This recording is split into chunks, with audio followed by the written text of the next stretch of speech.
feeding going to affect it or not? So this is something that I don't know at present. So this is something that is not going to guide me every day.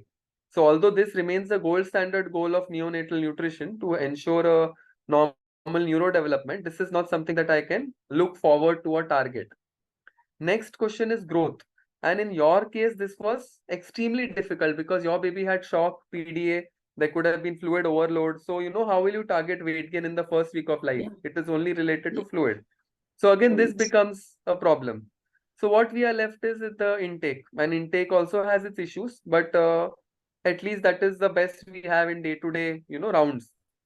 That, okay, this is day 2 of life. This is my expected target. Is the baby really getting the expected target? So all three have some problems. Your intake will have problems related to tolerance. When the baby is on enteral nutrition, we actually don't know what is the nutrient content of that mother's milk. Is she having a high calorie milk, low calorie milk? Because mostly in India, we practice standard fortification.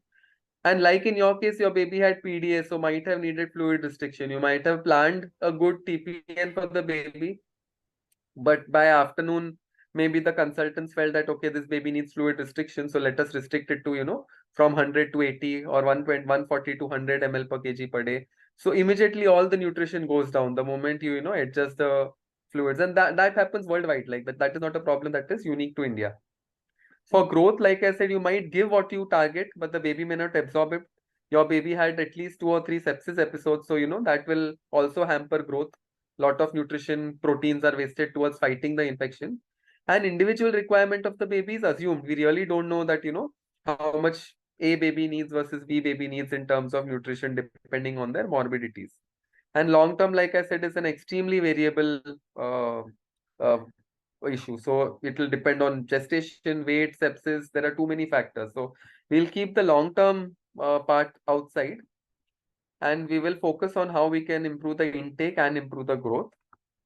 So firstly, have that clear. The second very interesting, question you had, or the thing you brought, is this. So we are in an era of individualized medicine. So just a question for everyone, that do you use, I mean, Lakshmi can answer this in your unit. Do you use individualized TPN or standard TPN? What is your usual TPN? For us is the standard TPN, sir. Okay, correct. So even in our unit at Surya, we use standard TPN. So standardized TPN essentially means what? That you say that, okay, I'm going to take 150 ml of fluid TPN. Usme I will put 100 ml of D10, Yeah. 35 ml of amino N, X ml of, sodium, potassium, and whatever. You have that recipe. And in that, if a baby gets 60 ml per kg per day or 100 ml per kg per day, then the protein will be this much. So by experience, you will know that if my baby gets 60, this much protein will get, this much calories Oh, will be delivered to the baby. So that is called standard PTPN, right? oh, sorry, sir. Then Indi like we go per kilo basis, sir. Sorry. We Correct. generally So you start with, use, yeah, go ahead. yeah, sorry. We generally start with the per kilo basis, sir. Like irrespective of it, when we receive the baby on day 1, we will go with 2 gram per kilo of aminoin or amino like protein, and then again 2 gram per kilo of lipid, and then we escalate in the next coming 2 days to 4 gram per kilo. We Very try good. to adjust our calculator and see how much we can, the maximum we can give it, with Very good. targeting JR of 4 to 6 at least. Very good. So you have a TPN Excel sheet or a calculator or a software. What do you use? Excel sheet, sir. Very good. So that is individualized TPN. Can you tell me one problem with individualized TPN that you face? The major thing is like the fluid restriction, like the for the amount of fluid we might not actually able to give it on day-to-day basis.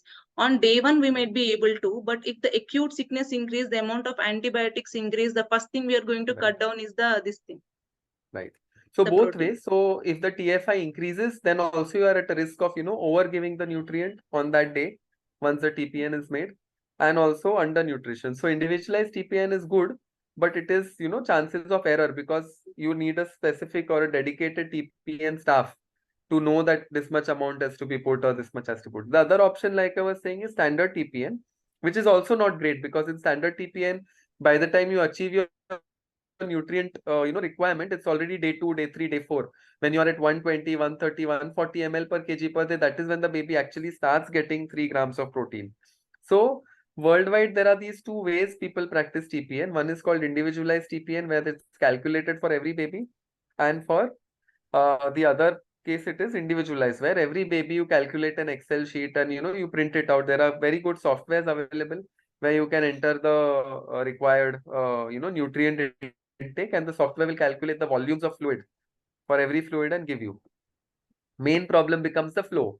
So you have started TPN in the morning, and then you realize by afternoon, okay, I want to restrict the fluid, or the baby is dehydrated, I want to go up on the fluid. So then there are those problems are there. Frequent changes may be needed, and again, mostly with our nursing staff, you want to make TPN only once a day in a morning time when your senior nurses are there, because as we saw in your case, CLAPSI and infections are a bigger problem. I would be okay with little less TPN, but a safe TPN rather than somebody making an erogenous TPN or a infected TPN. What helps a lot in TPN, if you have to make one investment, it's a laminar flow. So I think using TPN Yes, without a yes. laminar flow is very, very risky. So have a dedicated Yeah. preparation room for TPN. Best, the Yes, good yes, sir. We had, units, sir. correct, correct. The good units have a dedicated staff. So in our, nursing strength of 60, there are 2 or 3 nurses which are privileged for making TPN. So something like that can be done. KEM in Pune has TPN pharmacist also in the daytime, which sort of helps. Um, what we do at our unit to sort of, practically use is we make one doctor and one nurse prepare it, so that, usually nurses tend to overlook their own errors. Doctors have separate skill strength. Nurses will tell the doctor to, do proper hand hygiene. So she will be a supervisor. So from the practical point of view, what we are doing at Surya Hospital is we make one nurse and one doctor prepare TPN, so that the doctor at least, knows some calculations and stuff. So, instead of 30-40 ml of amino in a day's fluid, there won't be a 10 times error, or there won't be like, a major error. So he will be knowing that much sense from his training. And the nurse usually knows all the protocols, how to clean alcohol swab. So in our unit, we have a morning TPN preparation, usually around 10 to 11 a.m. when, the consultants are also in the unit. There is a separate room for injection preparation, and we make 2 people go. So one nurse and one doctor specifically. So it will never be 2 nurses who will be making TPN. It will be one fellow or a resident along with one nurse who will prepare the TPN. So, and it's all made together. So the prescriptions are written during the round, and then it goes in the TPN room and it is done. So, we have to sort of customize here. We don't have TPN pharmacists. Again, in the Western world, in Vancouver, there would be one dietitian who would prescribe TPN, the doctor would co-sign it, the TPN pharmacist would check it through a software, and then a TPN specialist would prepare it. So if you have manpower, then nothing like it. But again, in India, like I said, we have to think of options, how to customize it. And very few units are in of customized ways how TPN can be safer, but yet effective. So standard TPN, like I said, would not be very ideal. One shoe does not fit all. Although it is safer, it has chances of less errors, but it is, not going to meet the requirement of very small babies or small babies. So is there a middle ground? Any suggestion, Lakshmi, from your side? Anything else can be done Um, apart from standardized or individualized? no, sir. Okay. So what some people do. So for example, in British Columbia University and Toronto in Canada, what they do, they do standardized TPN, which is standardized for the weight of the baby. So they actually have 3 or 4 standard solutions. So even in the Western countries, people are scared to make individual TPN every single day for a new baby. So because the everything has to be fine-tuned, the magnesium, phosphorus, potassium. So they have 3 standard TPN solutions. If a baby is less than 1 kilo, then they will say, okay, let's use neonatal solution A. If a baby is 1 to 1.5 kilo, or 1 to 2 kilos, make solution B, and 1.5 to 2 point. And essentially the difference is in the protein, calories, little bit of calcium phosphate, and so forth. So the less than 1 kilogram baby would need a higher protein. So that TPN would have a higher TPN. So the sheets are pre-printed. You just have to enter the baby's weight, and they have 3 sorts. So there is a middle way also that is, possible. So basically there are these 3 ways you can provide TPN to start with. You can use individualized, which is very good, like you're doing in your unit. We somewhat use a standard TPN here for our babies, but we tend to sometimes customize and add on a little bit of protein and everything that is needed. And in the West, in some centers they have, where I was previously working, they would have standard TPN solution A, B, and C, and it was written up for which category you need to use which one. So standard TPNs also have, better shelf life. They can be, if you request Baxter or the company, they can actually prepare it in a sterile way and give it to you. Again, something that is not feasible in our Indian scenario. So the main problem is what you highlighted, Lakshmi. This is this discrepancy between the map on the ground. Map is what you have prescribed. Ground is what the nurse has started for the baby. I can't tell you how many times in a week I find this in my unit also, that I've written something in rounds hoping that the baby gets 3 grams per protein, per kg per day protein in TPN. Whereas when I go to the rounds, the fluid rate has changed and, something has changed so that the baby is actually not getting that. Maybe the feed was withheld, one feed was skipped without, telling me. And every small thing also can't be informed to the consultant every time. So I don't, blame the residents for that. And, sometimes kuch fluid come ho gaya and you can't keep making TPN. So this is a UK survey that was done again with the same regard. So it is not common. Can you guess how much percentage of time does the baby actually get what is prescribed on paper in the UK? At least 40%. Correct. So 20 to 40% time is they don't get what they prescribe. So, there is a huge number of huge scope for improvement in terms of what is actually prescribed. And then we actually assume that the baby is getting. I'm sure it is more than 50% in our setups where there is no dietitian and people to check this every time. We just write the prescription one and it is made and it comes to the baby. So even in the best countries, up to 40% of the babies don't get what is actually prescribed in the parental nutrition prescription. So what I'll do is I'll go to the third point that I wanted to discuss with you, which is called a transitional period. So can you tell me some transitional periods in nutrition that you all struggled with for your baby? What is the transitional period in nutrition called? Like what are the phases? The first week to second week, and then again at around 4 weeks. No, so from nutrition standpoint, there are a few transitional phases. So transitional phase number 1 is basically the phase where you are reducing TPN and starting feeds. So suppose I start feeds, central feeds for my baby on say day 3, day 4, 1 ml second hourly. Then I make it 2 ml second hourly, 3 ml second hourly. So day 4, day 5, what will I do? Because my TFI is already 160, 180, I will reduce TPN. So when I'm reducing TPN and increasing feeds, that is always a time where the baby gets less nutrition because it's changing, no? The fluid rate is changing. You have made TPN once. So we should be prepared for the transitional phase. Means what do we do? If you are increasing feeds and going down on the TPN, you preemptively add a little bit of extra protein. Obviously by calculating, you can give slightly higher GIR because in the next 2-3 days, my TFI, which was 180 of full TPN, will now become 160, 140, 120. So your TPN rates will come down steadily, right? Yes. So that is the first transitional range. Lot of studies have shown that transitional phase babies get, only like 60, 70 kilocalories or 80 kilocalories because your EBM is also colostrum. So again, low in calories. It is either donor milk. It is usually non-fortified in the first, 4-5 days when you start feed for such a small baby. So unfortified enteral feeds going up, whereas your concentrated TPN coming down is one transitional zone. Second transitional zone, sometimes, which people are trying to overcome is with early fortification. So second transitional zone is when you start or you reach feeds of 120, 130, 140, you are in a rush to stop TPN because you want to get the umbilical line out. And, you are scared to fortify because there is some worries related to the abdomen. So that is usually your second transition phase. So early fortification somehow helps in that. Again, there are pros, cons to it. We'll discuss that a little later. And the third transition phase for nutrition is when you wean off fortification. So now your baby has reached 34 weeks. You're trying oral feeds. So firstly, you were giving 35-40 ml by the tube, which was going directly in the stomach. Now baby has to use up some energy. So oral feeds also, baby is using calories. You're also trying to think whether, should I give fortification at home or should I stop it off? So you're trying to wean off the fortification. So this is the third transition phase. So every time when you, transition from a set nutritional plan to a newer plan is a transition, which is, a period of, say 3-5 days where the nutrition suffers a lot.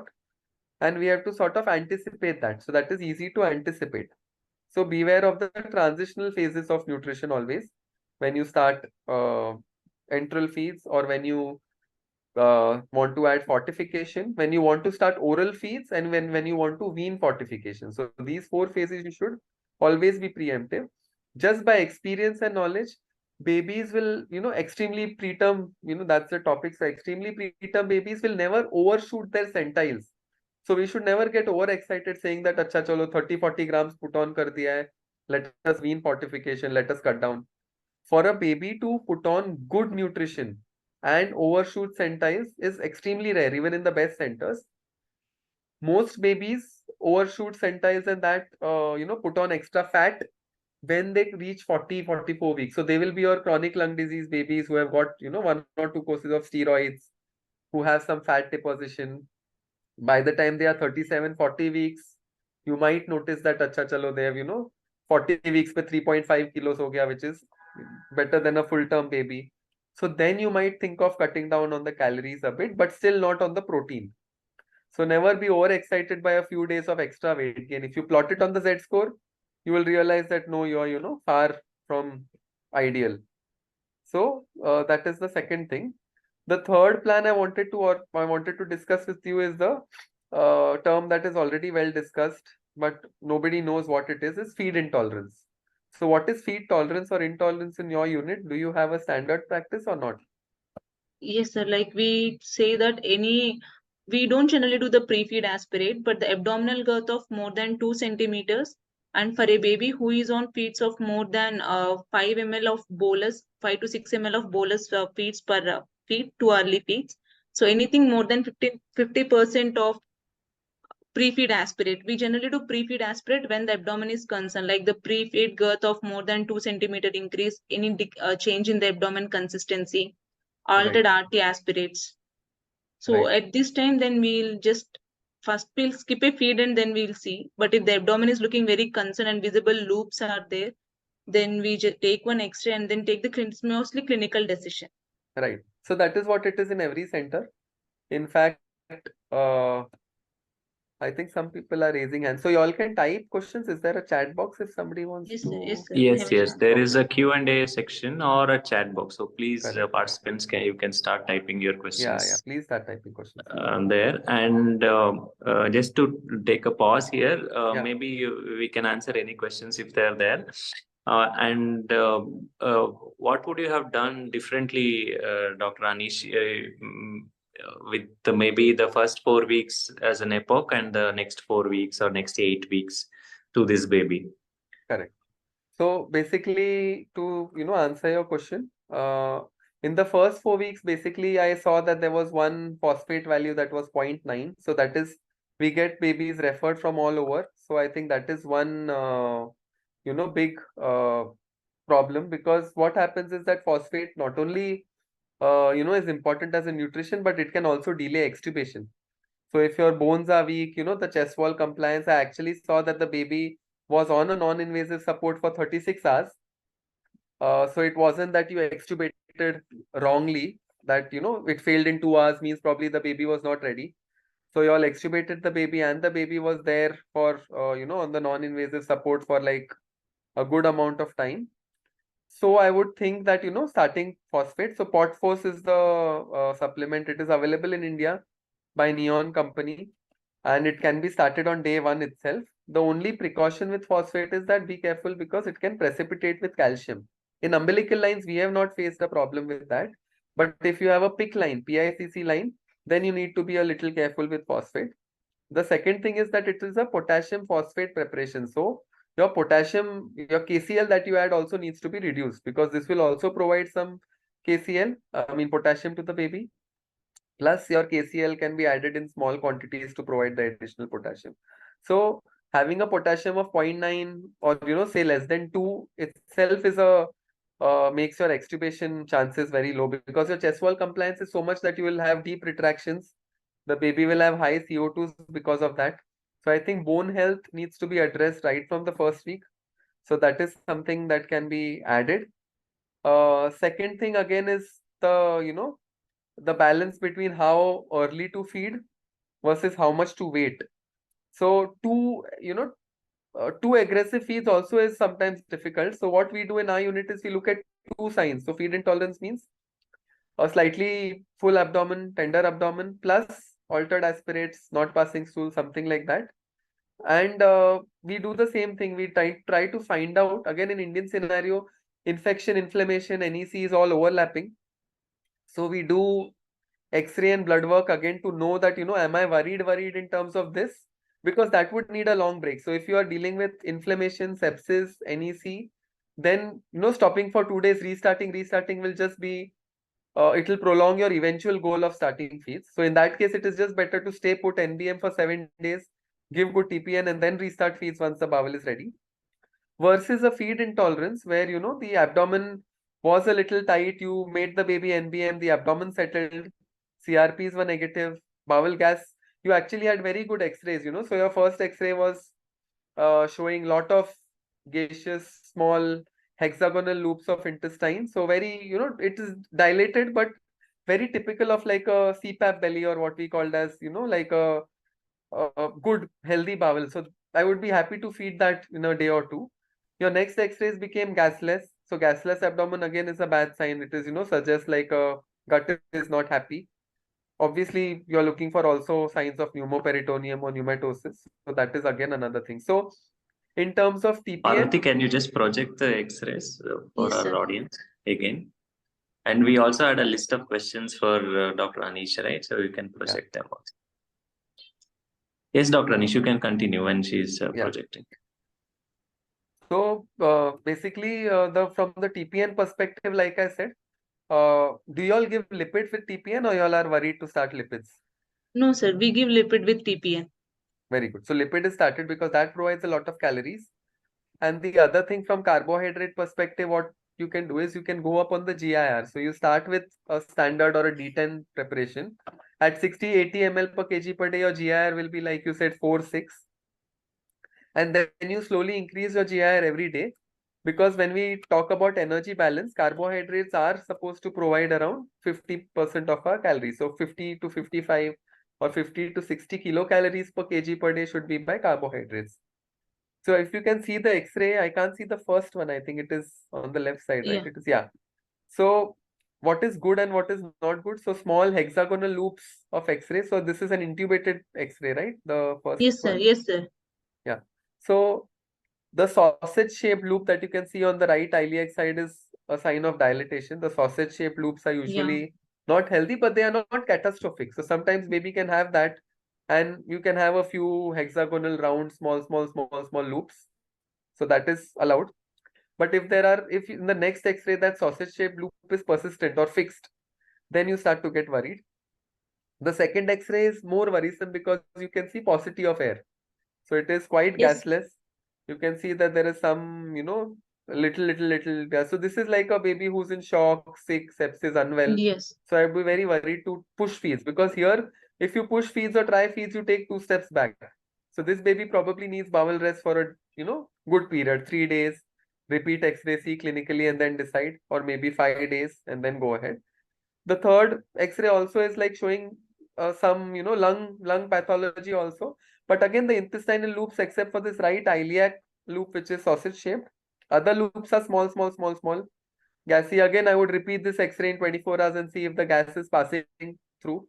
So if the gas is passing, abdomen is soft, stools are going on. If the baby is not having a very active sepsis, then again feeds can, continue. And the fourth X-ray is probably when the baby was sick again. So again, very, very, paucity of gas shadows, almost like a gasless belly. So X-rays do help. But what also helps is the clinical status. Sometimes we do ultrasounds in this situation. So we regularly do ultrasounds.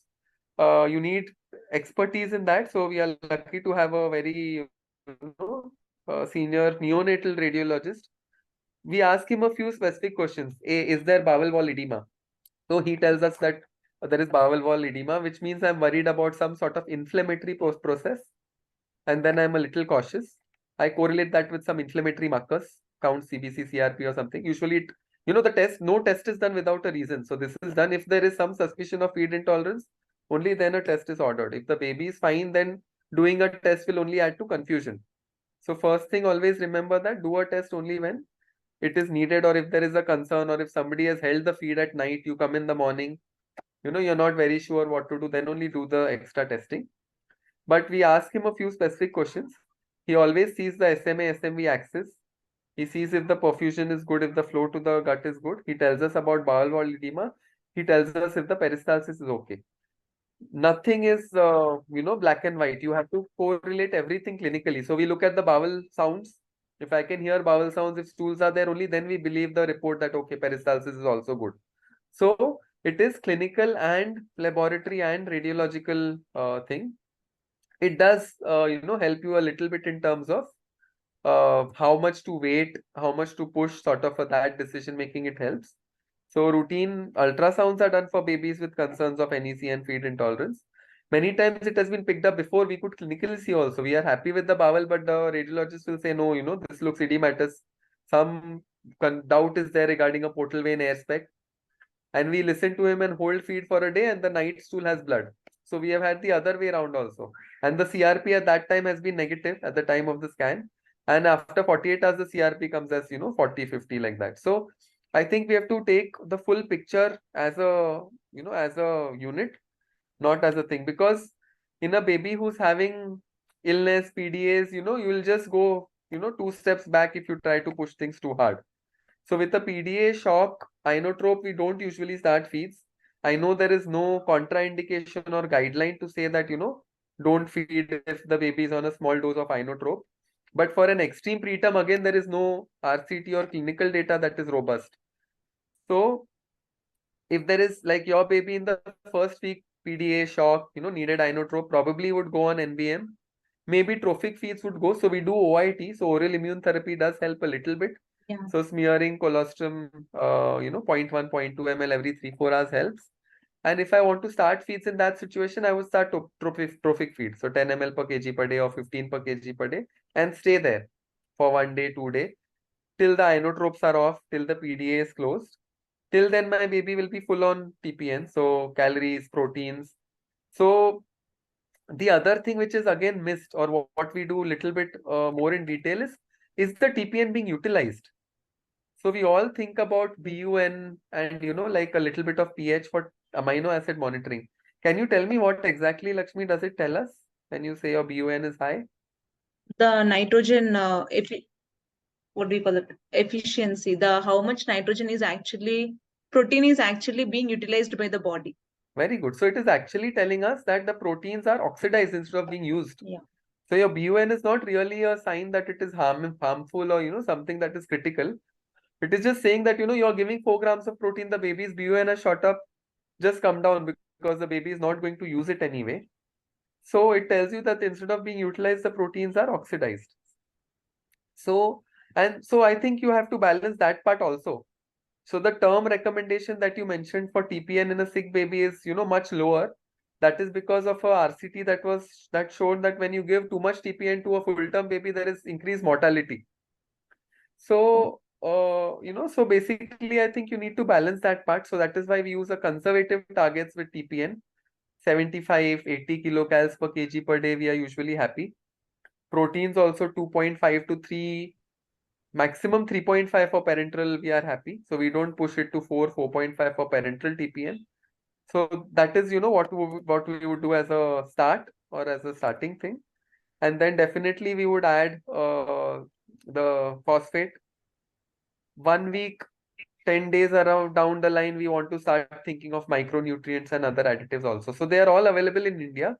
I can probably just show a few slides about TPN to, optimize that. Is my screen still visible? No. Yes, sir, visible. Yeah, Sir. Parvati. Yeah. Okay. So these slides are seen? And not yet. You need to share it again. I think it says 1 sharing person at a time. Parvati, I had you stopped need the to, sharing, sir. Yeah, now it showed. Sorry. Yeah. So it's sharing, right?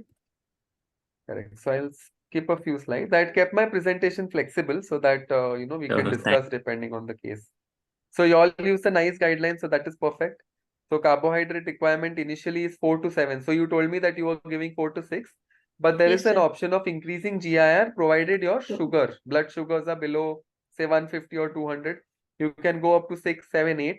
So that carbohydrates provides your predominant source of energy and the proteins are spared.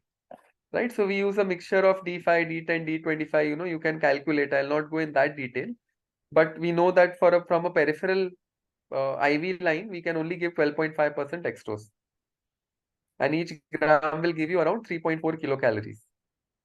Proteins are important, but also we should note the non-protein calories. So that 30:1 or 25 calories to 30 calories per 1 gram of protein is essential for growth. So try to maintain that, and that is only possible if you use lipids concurrently. So with carbohydrates alone, you may not be able to give so much non-protein calorie to protein ratio.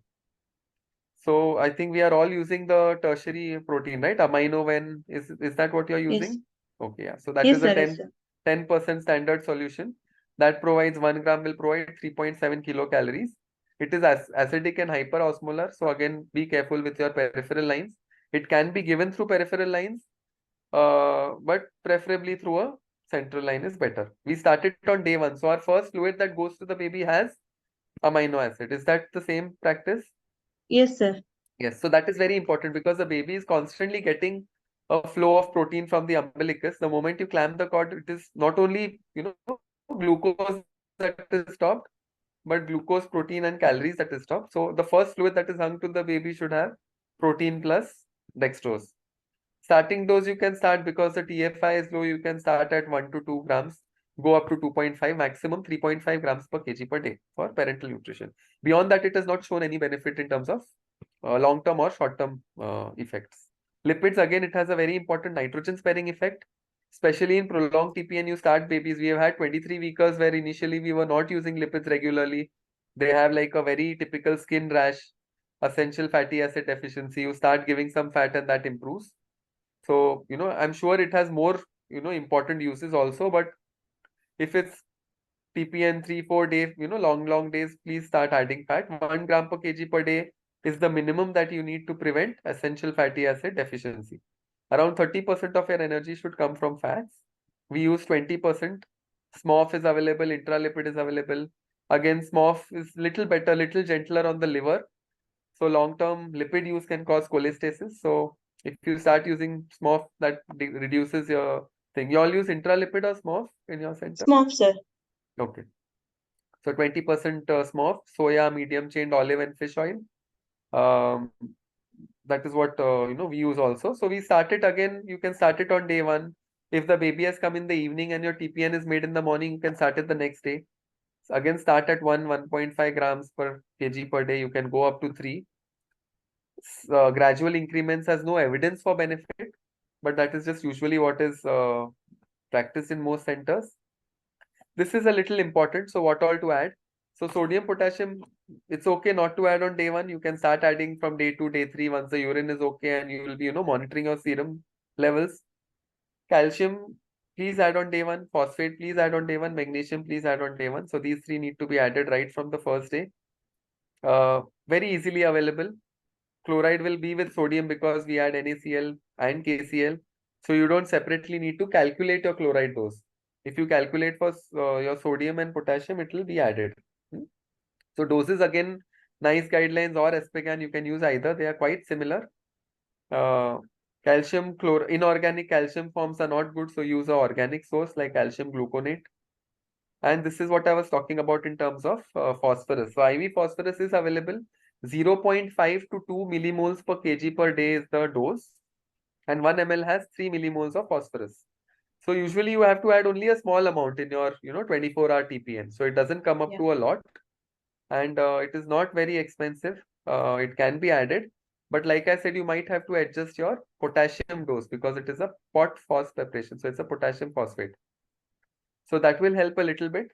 But beware of the crystallization. So be a little watchful in your TPN. In the calculators, lot of calculators will tell you the maximum amount of potassium phosphate, So if you use a TPN calculator many times, it will give an asterisk saying that your calcium phosphate molar ratio is too high.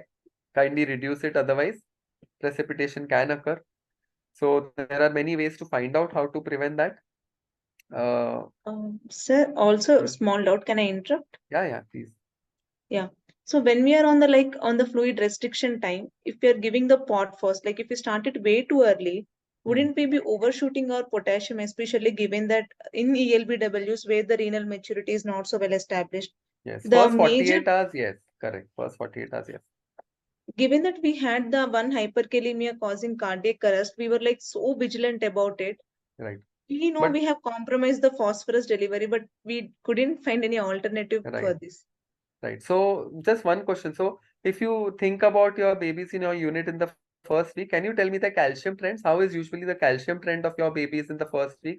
Do you check Uh, ionized calcium? no, sir, we just send the total Oh, serum okay. levels only. Yeah. And is it usually by day 7, day 8 on the higher side or on the lower side? No, sir, we send on day one sample, we will send. Again, Mhm. we'll send it around day 7, then from then onwards on a weekly Correct. basis. So on day 7, what is your usual trend? Is it like on the higher side, lower side? On the higher, sir, like we get an Correct. average of at around 9 to Okay, 10. so normal. So we send, when we send ionized calcium for all our babies because it comes in a blood gas panel. Okay. And, when we don't use phosphorus and we give standard calcium by day 3, day 4, day 5, the calcium is 1.4, 1.5, 1.8. Normal range for ionized calcium is, 1.1 to 1.3. Yeah. So what does that signify? That the body doesn't know what to do with so much calcium because there is no phosphorus. Yeah. The moment Yeah. we give phosphorus, the calcium is sort of gone in the bone. So essentially, that means that the calcium that you give in the first week is helping you maintain the serum calcium, but it is not even one drop of it is entering in the bone. Okay. So if you check ionized calcium, you would know. We had during one of our seminars, we discussed it in our hospital. Calcium trends of ELBW babies. And, babies who start with the ionized calcium of 0.8, 0.9, by the time it is day 5, day 7, they have an ionized calcium of 1.7. So much that sometimes our residents stop calcium. They say, sir, itna high ho gaya, let us stop the calcium. So the solution is not to stop the calcium. The solution is to add phosphorus so that the body can use the calcium. Serum calcium maintaining is very easy for the body because calcium is a membrane stabilizer. So your PTH, everything will become active, the bone will get completely drained, but the serum calcium will be maintained because that is a high priority for the baby. But unless you add phosphorus, then nothing will go in the bone. So I agree with your point that first 48 hours are critical. But the good news is that when you add phosphorus, it doesn't provide the maintenance potassium. So it provides less than the maintenance potassium. So if you want to be cautious, you cannot add KCl. You can say that I'll add a little bit of sodium as 3% NaCl or CRL, whatever you use. And I will add a little bit of phos and I will monitor my phosphorus and I'll monitor my potassiums. So do you monitor potassium levels every day, alternate day? How do you do it on TPN? Weekly twice, sir. So first week, that is not a good idea. So first week, we calculate first 3-4 days. Once a day or twice a day, we do Yeah. gases. Yeah, for ELBWs, in the first week, first 48 hours, daily electrolytes will happen. Hello.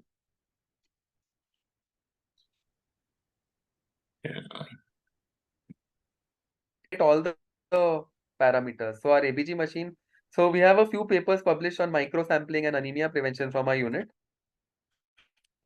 And what we do is that our ABG machine gives us a very accurate value for sodium, potassium, phosphorus, bilirubin. So we have daily levels which are very accurate. So I can't remember when we saw last hyperkalemia and problems with that in the last, 5 years or so, probably once maybe, which was probably related to hemolysis and, stuff like that. So I think having a very close monitoring for extremely preterm babies is important because TPN is like, when you're driving a fast Ferrari, then you need to have all the gadgets and all the monitoring in place compared to where you are doing, driving a Fiat, you can be okay with monitoring. So the more you add, always remember that it can cause more problems and you will need more stricter monitoring. Magnesium, do you all add in the first week or no? No, sir. We don't actively ever supplement magnesium sulfate. Correct. So that also in a low dose, it's a good idea. We also, I must admit, don't usually do, or on and off we do. But because checking magnesium every time also doesn't make sense, but it is also a thing that can be deficient. It can help with the calcium absorption. So it is something that is recommended very much in the standard TPN solution. Multivitamins have been a problem because we don't have a pediatric or a neonatal solution. So we use this commonly, the adult MVI at 0.5 ml per kg. But again, this has to be calculated as per the TPN flow. So I don't add 0.5 ml per kg to my 100 ml or 200 ml of stock solution. I will check how much ml per kg my baby is getting. So if the baby is getting 3 ml per kg, 3 ml per hour of fluid rate, then in 24 hours the baby is getting only something like 72 ml.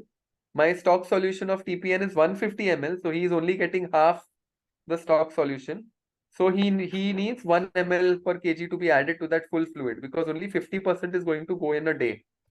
So the calculation of the actual TPN should be also based on what the baby actually gets at the bedside, not what you have prescribed on paper. We also make like extra, so there is a wastage factor. We usually make most of our TPNs in 150 ml because that is easy. We get a 150 ml drip set. So we sort of add all our TPN to that. So if the TPN is even 70-80 ml in a day, we make that extra volume and let it go waste, because otherwise changing TPN every time you change it, there's a risk of infection. You are breaching your central line point. We also have a very stringent CLAPSI care bundle. So every handling is again done by a nurse and a doctor. And so it's a 2% care. Again, the doctors are gowned up and sterile. The nurses are supervising and watching them. The nurses are usually a part of the CLAPSI team, so they will report to us if anything is breached. So focus is given on, scrub the hub. So a lot of CLAPSI prevention bundles are there, because if you have, I'm not surprised that the baby you presented needed TPN, and that's a very common situation. Umbilical line and 2 or 3 PICC lines for a 24-weeker or a 23-weeker is extremely common. The trick is how to manage that without having a single CLAPSI. So that would, again need something to be addressed. That is not, topic of today's discussion, but again, that it all goes hand in hand, because if there are constant infections, they are all big step backs from the nutritional perspective. So Otski and Cell both are available. When do you start adding that in your unit, or do you add it or not add it, micronutrients? No, we don't add it, sir. Okay, so generally it says 2 weeks in NICE and everywhere. I would say 3.5 weeks. So a baby who's an intestinal baby, whom you think will be on TPN forever, start thinking and adding this. We also don't add it very routinely. Again, mainly we are worried in terms of, who will add in the daytime. If I want it added, it will be added in the daytime in front of me, because I don't want errors again. 1 ml per kg is the dose that the baby should get. So depending on how much TPN flow is running and how much stock solution you have made, you can add this after 2-3 weeks. You can start adding. Levocarnitine is something we add for some babies, not routinely, but if TPN is prolonged, again it helps. The carnitine deficiency sort of starts appearing only later on. So 4 weeks is something you can start. Heparin you'll add routinely? Yes, sir. Yeah. So 0.5 units per ml, we add a Yeah. lower. So 0.5 to 1 units per ml. It helps in the patency. Many units have a protocol is saying that if the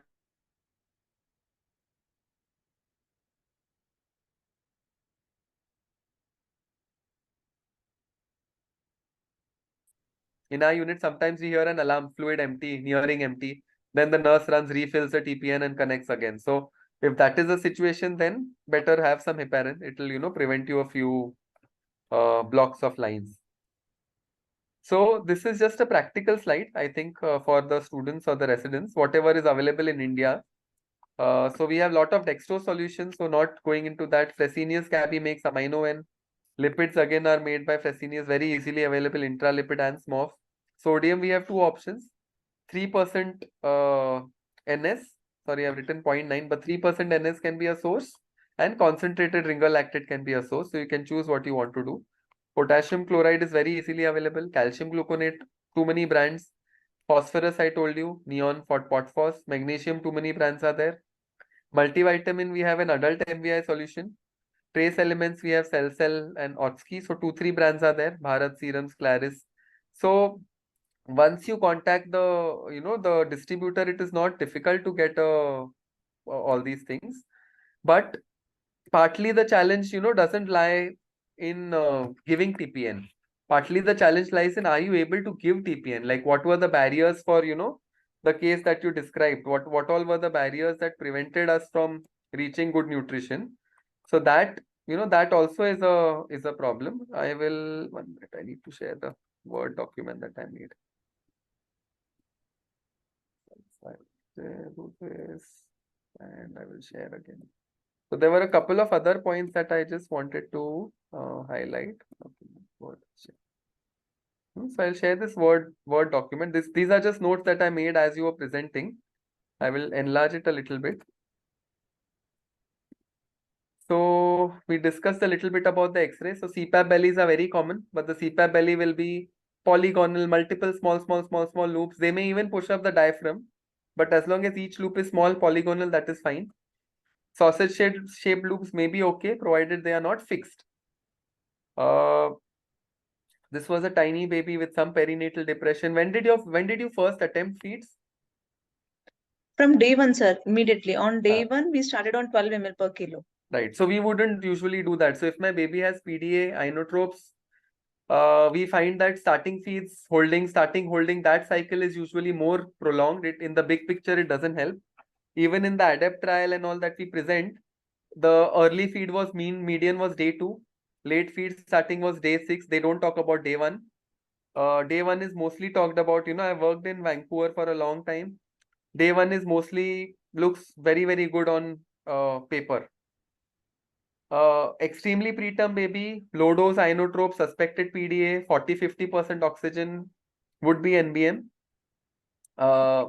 Oral OIT would start, oral immune therapy would start. But if you give the gut, like I said, sometimes it just prolongs the whole course. So wait for 24 hours. Green signals are there for the baby.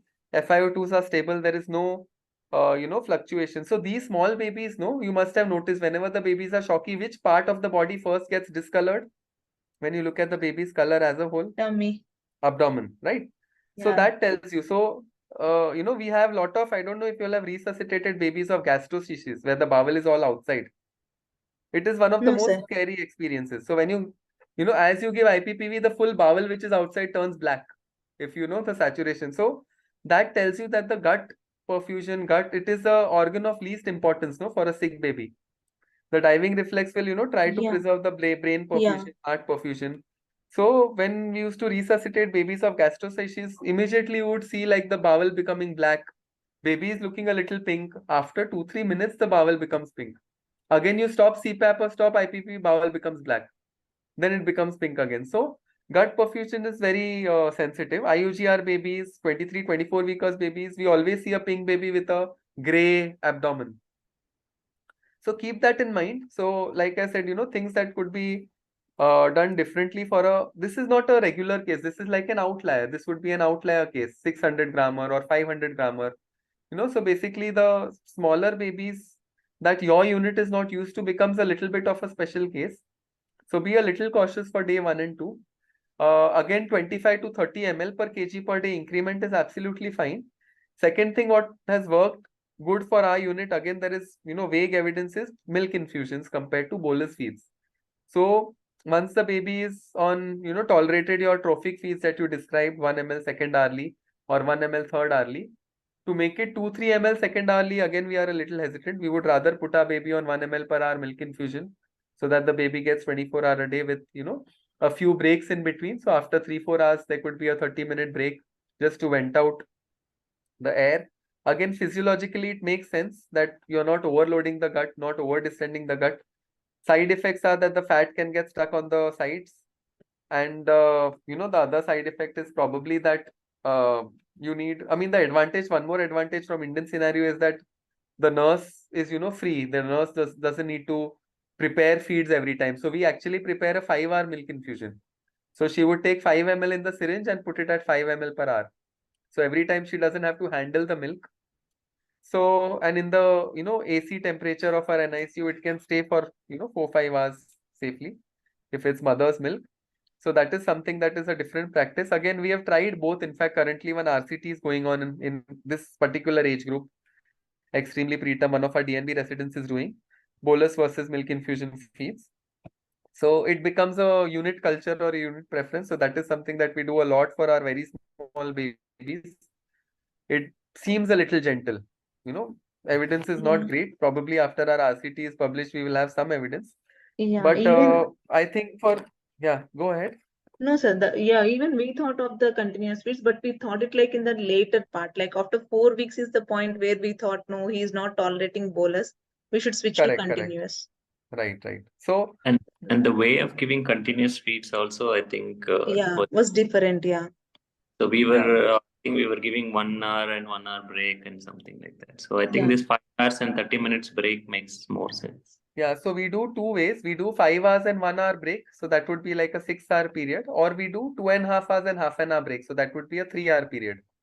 So if you don't want to keep the milk for very long time, then we make a 2.5-hour milk infusion. And then the baby gets a 30-minute break.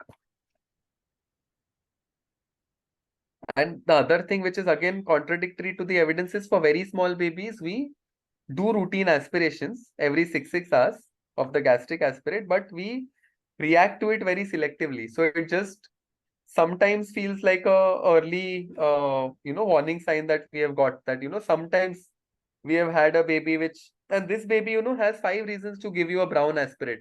So this baby, when I look at your history, can have a brown aspirate because the baby is on dexamethasone. So that can cause gastritis. The initial PDA, you probably treated the PDA with some shock that can itself cause brown aspirates. So I agree with you that, routine aspirate checking may not be a good thing, but all our ELBW babies have a routine aspiration every 6 hours. Because when I get a brown aspirate, I look, okay, this baby is on dexamethasone. So let me, try to give that dexa at a lower dose or withhold dexa rather than withhold feed. Versus saying that, okay, this baby has given me a brown aspirate, it makes me go once more and check the tummy. So if I'm going to check the tummy as a consultant twice a day, if the nurse, or a resident calls, then I check it 4 times a day or 5 times a day. So it does give an extra caution to the whole picture.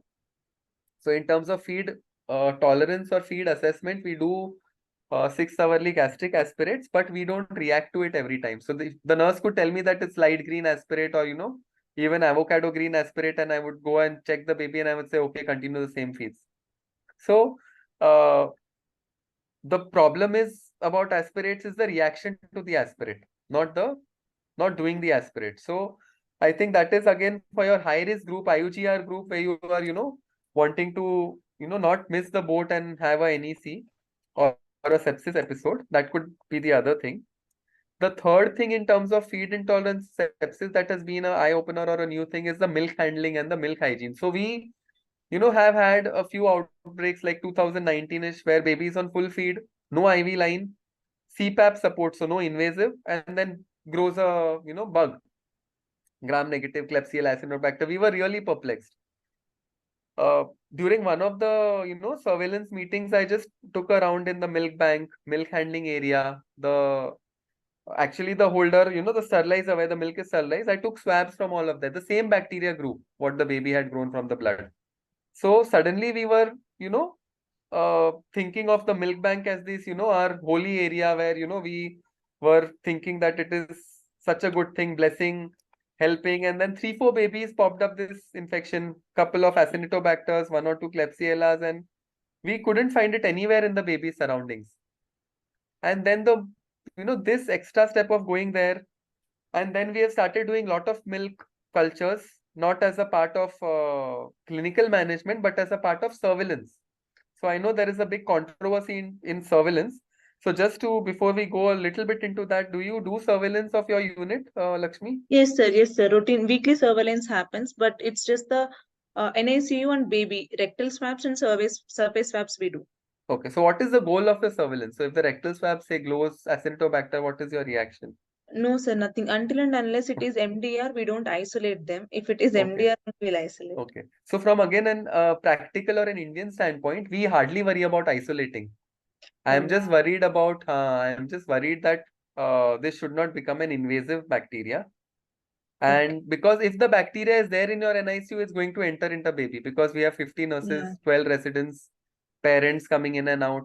So the whole idea of surveillance should be to just eradicate that bacteria, make sure that that bacteria doesn't, come again. And it needs repeated cleaning, decolonization. So we actually don't do swabs from the baby ever, because neonatal decolonization is not standardized. And we are short of isolation rooms all along. We would give 1:1 nursing if we find an MDR, and sort of, isolate in that way so that other babies are not touched by the same person. But physical space constraints are there, which would be there for many units. But we have started doing such surveillance, which has helped a lot. So if you're finding some unusual sepsis outbreaks in babies who are on full feeds, try finding your milk handling area, milk handling bottles, milk handling oven where they, dry the thing, milk handling staff. Is it a senior staff? Is it a separate staff that handles milk? So after that, mini outbreak, we hired one more staff for our milk bank. We had one staff who would be in the daytime, and then the rest of the time, the nurses would go in and out of the milk bank, the bedside nurses, who would, keep changing, because the nursing retaining again is a big problem in India, practical challenge. So what we did, we fought with the management and said, we need a complete dedicated 2 staffs only for the milk bank. They will handle milk, they will provide it at the bedside, then the nurses can feed. Because the bedside hygiene and all the nurses know, lot of nurses consider milk as a food. So, it's okay if you don't wash hands for handling food. For an IV, they would wash. For a central line, they would wash. But if the finger, gets in the milk, they would check temperature by dipping the finger in the milk to see if it's warm. So, a lot of education was needed in terms of that perspective. And then that has also helped a little bit. So looking at your, again, from the milk feeding point of view, and do you know what the commonest presentation of a contaminated milk is? Feed intolerance. No. It is feed intolerance, yeah. So if you find hiccups with feeds, try looking at that. A full-term baby getting that same milk will not have any problem, because their intestinal epithelium is intact. So the question is not that, okay, if the milk bank is contaminated, will every baby have? No. Only this ELBW will have the problem. Your VLBW might be lucky enough to take that bacteria and pass it in the stool. So who will suffer will be your tiny ones who are, having these problems where the gut is not, epithelium is not intact. Translocation of bacteria will happen. They will catch a blood infection. Before catching a blood infection, they will give you a few signs like that my belly is becoming tight, then it's becoming soft. After you feed, again, it's becoming tight. So, general messages to sort of start, looking. Milk is a very important product for babies, and it can be good and it can be harmful. So please start looking at the milk also as you look at your TPN for these babies, because your gut is not, epithelium is very, porous. The bacteria can translocate in a day or two. Okay. So that is the second message. Coming back to your Word document, let me see if I had written points, and then we can go to the questions. I think we have overshot the timeline. DART, I had written day 12 DART. PDA shock was there in the first 4 weeks. So that is what I think. So the weight gain, my comment was on the weight gain of your first week of life. So for a baby who's in PDA shock sepsis, there is really no weight gain that you can target, because this baby is going to either be edematous fluid overload, so your weight won't be accurate. And sick babies are not expected to grow. So I think if you have an expectation that I will give good TPN and make my baby with sepsis grow, that's not going to happen. Sepsis, our goal is to prevent, catabolism. Like, you don't want a breakdown of protein to happen. So provide what the baby needs as a baseline. Provide baseline, fluid, calories, everything, but don't expect the baby to grow, because if you push too much, then urea will go high, acidosis will happen. You'll have to cut a few steps back. So keep that in mind. Unable to feed was, that is what I had sort of highlighted. So look at all features of sepsis, because these 2-3 hiccups happened because of that, and they are interlinked. If you don't feed TPN, central line sepsis can happen. If you feed a baby, then, and if sepsis happens and you can't feed, then again you are forced to give more TPN. So that is sort of a vicious cycle. So that is why, again, from the Indian setup, I am more cautious than what I was in the West. I am okay to hold feeds for 2-3 days. Be sure that the baby is ready for feeds, and then, go with feeds and increase it. up and down होते रहता है, तो then we don't reach, anywhere. So then you are never in a happy space. So if you feel there is a bowel inflammation, bowel edema, just give a break 3-5 days, let it settle, let the aspirates clear, let the bowel be settled, let the baby pass stools, have a good X-ray, then restart. So you have to just ensure that all things are basically on track before you start the feeds. Sir, can we go to some questions or what? Yes, I think we can go to questions. I think we have a raised hand by Rizwana Sayed. Are you there? You can ask the question directly.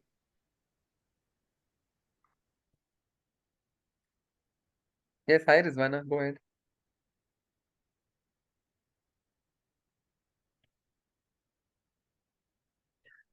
I don't know if it was by mistake. We will answer the chat questions and then come back to Rizwana maybe. Right. So we have, I think, Wajid, who is asking what are the electrolytes we can start from day 1 of life. I think you sort of answered. Maybe you can again reinforce that. So you can start calcium, phosphorus and magnesium for day 1. Again, the problem with phosphorus is that you will be adding potassium. So be a little watchful for that. But calcium can definitely be added. I think all of us add. Sodium, again, some units add it on day 1. We add it after 24 hours. And potassium only once the baby has passed adequate urine and you have a documented potassium which is, in normal range. So that is the electrolyte question. Yeah, as an extension, I think the same question of phosphorus and potassium with hyperkalemia. I think this baby got hyperkalemia once. Probably we suspected it was due to the pot phos. When we went back and saw, we could feel, I mean, we don't have any evidence to say, but we thought the PICC line was blocked and then it was flushed and suddenly there may have been an influx of potassium which caused the arrest and needed CPR for this child. So I think the question comes from there. So how to avoid hyperkalemia in a baby with phosphorus whom you're supplementing? Right. So like I said, the only way is that don't add potassium. KCl don't add because your KCl plus pot phos will be very high. And you can start with the lower dose of phosphorus supplement also. So right now we are not giving anything, right? So you can at least start with 0.5 to 1 millimoles per kg of phosphorus. So that won't add too much of a potassium load. Potassium, most of our babies that have had hyperkalemia also have been related to hemolysis and, a sickness rather than only iatrogenic. So I think we just need to be watchful in terms of the other reasons for hyperkalemia rather than only that what is artificially being given. Because if you are calculated, that is like a drug error. So again, focus on having a separate TPN staff separately made. This error probably is, like a 10 times dilution mistakenly added instead of pot phos. If you add it practically, you will notice that you have to add only half a cc or 1 cc to 100 ml. So uske badle zyada add ho gaya 5 times, 10 times, then it is going to cause a big problem. But then be cautious with your this and check once or twice a day in the first week of life. And also look for other factors for hyperkalemia. Right. Then Jaya wants us to revisit what proportion of energy needs comes from carbs, proteins, lipids on which day. And also she asks, what are the TPN calculators you recommend? Right. So answering your first question, so this is basically extrapolated from human milk and what the baby gets through the placenta.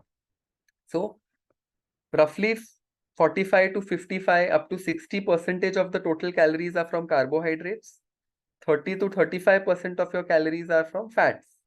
And only around 15 to 20% are from proteins. So most of your proteins should be used up for growing.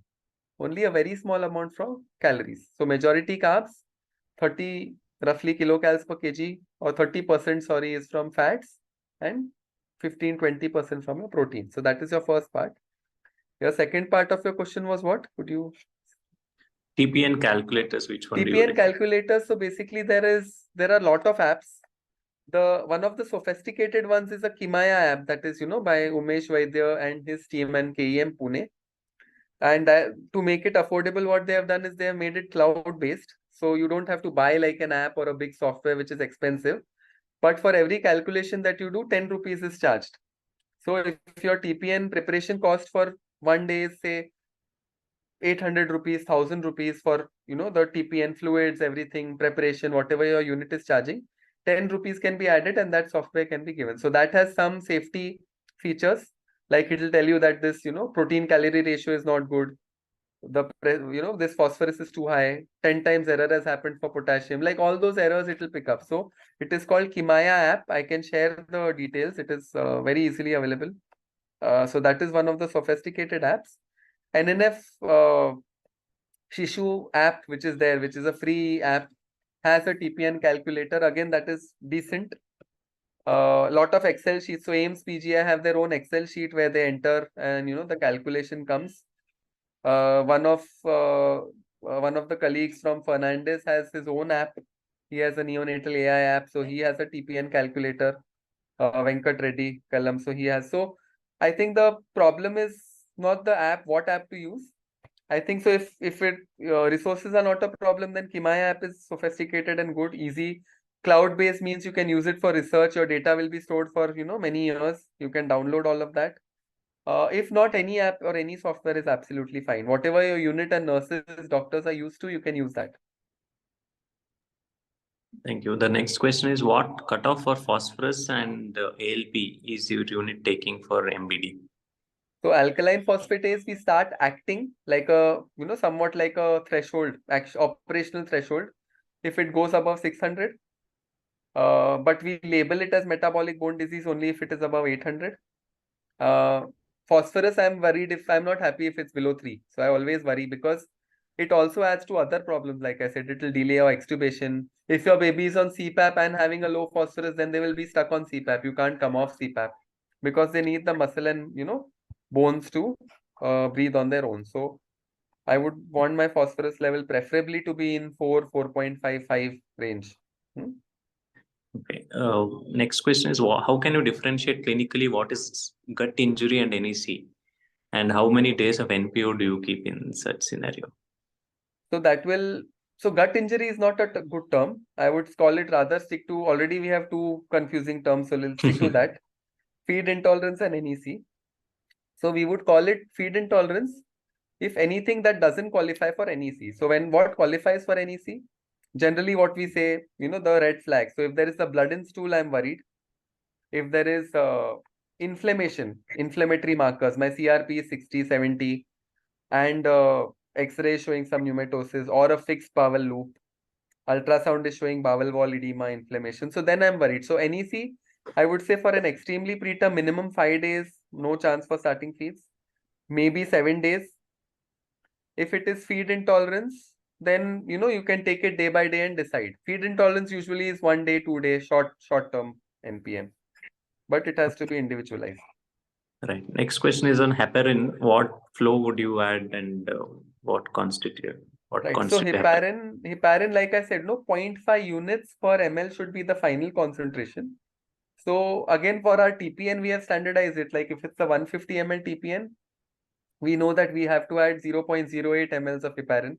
If it is a 60 ml, then 0.03. So 0.5 to 1 unit per ml is the recommended heparin strength. Again, heparin comes in 2 strengths, so I just keep checking. We have told our pharmacists not to change the heparin strength without informing the consultants because 1,000 units per ml, 5,000 units per ml, big difference is there. Your baby would just bleed if there is a 5 times error that happens. Yes, I think the last type question is how to calculate growth velocity. Correct. So growth velocity, like I said, comes a little bit more after the first, second week of life. And there are 2-3 systematic reviews on that what is the best way to calculate growth. So one way, like I said, is the daily weight gain that we do in round. So, okay, my baby, my resident tells me 20 grams per day. My other resident tells me, who's a little smarter, will say, sir, no, sir, the baby gained 15 grams per kg per day.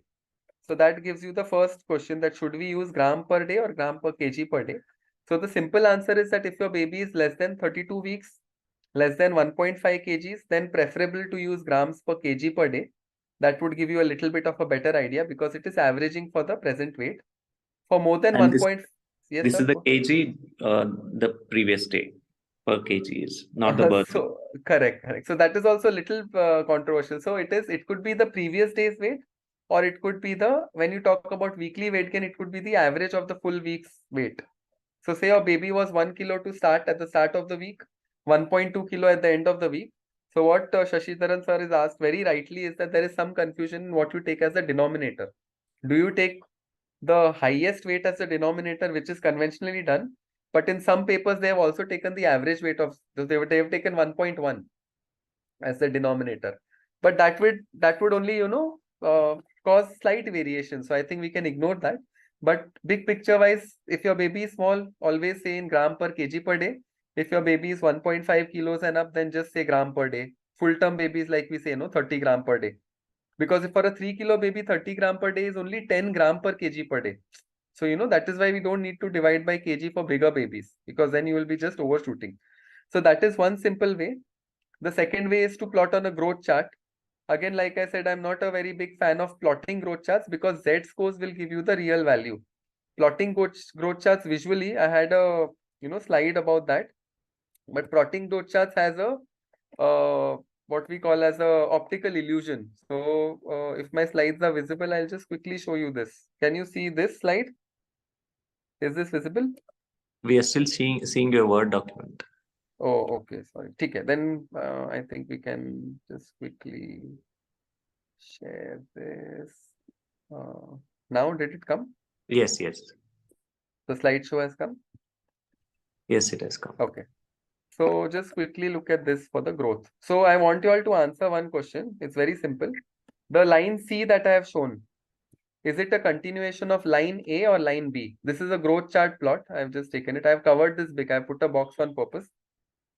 I think the answer is seen. No, I showed the answer. I should have hidden that.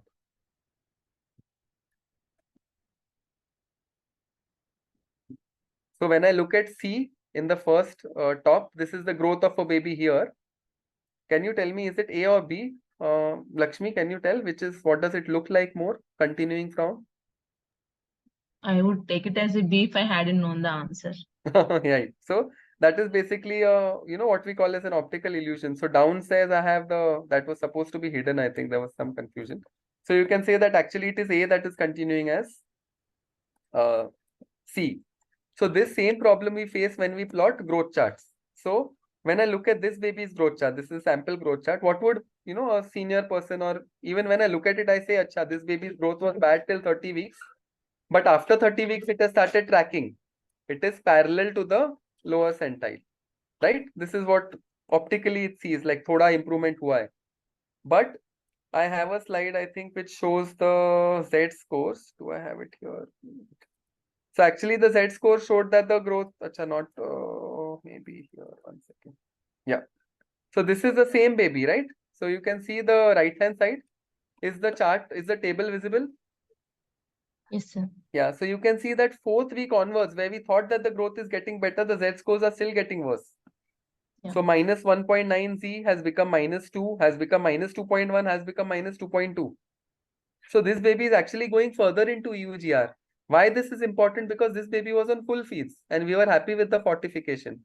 Whereas once my residents started showing me the Z scores, I could further optimize the fortification individually by adding a little bit more of, protein supplement or, whatever you want to add in your unit after HMF. So in our unit, we add something called as a Nestle powder as our second line fortifier. So if the baby is on HMF, there are a lot of studies on preterm formula being added after standard HMF. I don't think that adding MCT oil or a mono component fortifier is a great idea. So in the West, in Vancouver, what they would do, if the baby is on full HMF, then they start adding preterm formula to it. Similar to what study was published by the Ames group, except that the Ames group didn't use HMF. They use only protein, preterm formula. So here we have this Nestle protein or Nestle powders, which are available, which are sachets. So our babies would be on 1 HMF. So the feed would be like 30 ml plus 1 sachet HMF plus half sachet of this NP for this baby. And once we added that, then the growth picked up. So what I'm trying to highlight is the question that was asked is that what is the best way to track growth?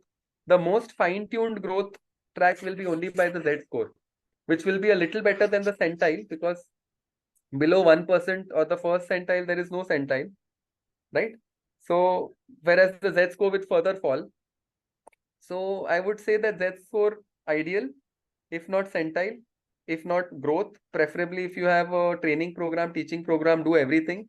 So in our day-to-day rounds, we talk about growth in terms of grams per kg per day, and weekly we plot it on the growth chart. Weekly we track the Z score, so we have an overview. So I think finally you need to do everything to find out the best or the most relevant thing for your baby. I think there is one last question about discharge. What is the weight criteria that you take for discharging this ELBW?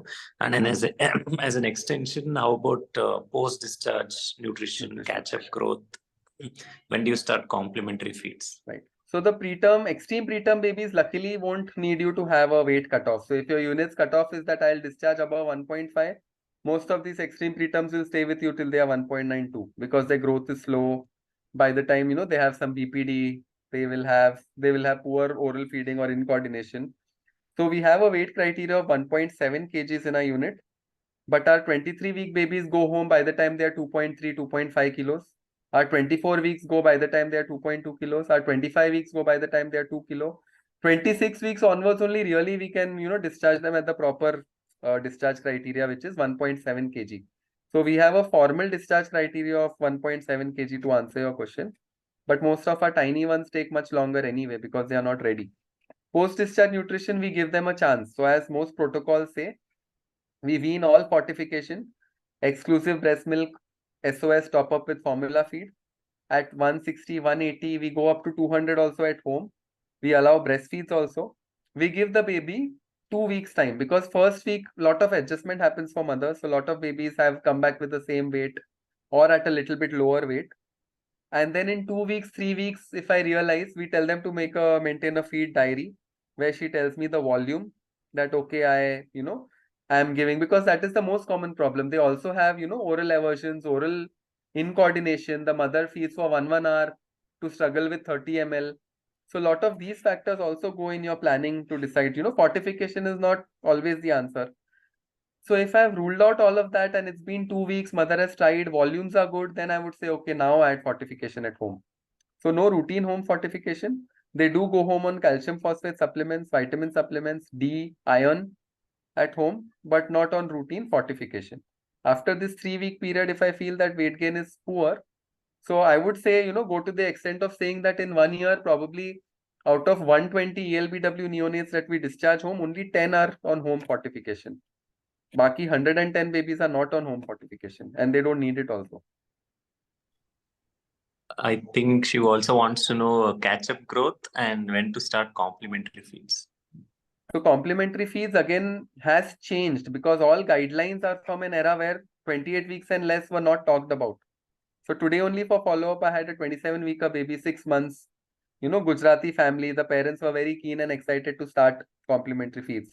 I held the baby had a wobbly head control because the corrected age was only 3 months. So all books, even nutrition books will tell you that from the chronological age 6 months, you can start complementary feeding. But there are 1 or 2 things. Some books will add that the baby should be developmentally ready. So when is the baby developmentally ready? At least a very good consistent head control and preferably sitting reasonably well with good support. So vertical sitting is not needed, but at least 45 degrees with support, on a car seat or on mother's lap, somewhere where the baby can handle. Only then the baby is ready for complementary feeding. The biggest reason for failure of complementary feeding is not the taste, it is the texture. So these babies have a significant amount of oral aversion, very sensitive to texture. So unless it is like a thin, clear soup as their first feed, it could be a khichdi, but it has to be mixed, blended in a mixie, strained, and then given. Only then the baby will take it. So think about other things also. So chronological age 6 months, I would say. So I don't wait till developmental or corrected age of 6 months. So that would be too slow. Except if it's like a really small baby, like a 450 grammer or a 500 grammer, sometimes you need to wait that much. But otherwise, chronological 6 months ho gaya, so I start assessing them at every visit for readiness for weaning. Catch-up growth is a little, gray area. Our 23-weekers don't catch up. We have a bunch of 3-year-olds who are weighing 7-8 kilos. They are running, climbing, talking 3 languages, but their weight is 8 kilos. But when you look back at the history, 475 grams, 23-week, 2 days, 20. So development takes precedence over nutrition because they have something what is called as epigenetic changes. They won't, they won't put on. So you just have to be patient. and many of them have to go through force feeding by their parents because parents are so concerned about the weight gain, so they tend to have oral aversion. They have a lot of other sensory issues, and it's a very complex thing. So it is not something that you can fix as a weight as a single criteria. But I think the catch-up growth is a whole separate lecture that we can have at a next time. Yes, definitely. I think we will be all waiting for that next time. I think we have come to the end, but we'll take the last question. How to convert these centiles into Z-score on the Fenton's chart? I think you mentioned the calculator, but I think you can just So revisit. peditools.org is very simple. It's a free software. You just Google peditools.org Fenton 2013, so it will come up. Enter and it will give you the Z-score and centile. But what I was trying to explain why Z-score is a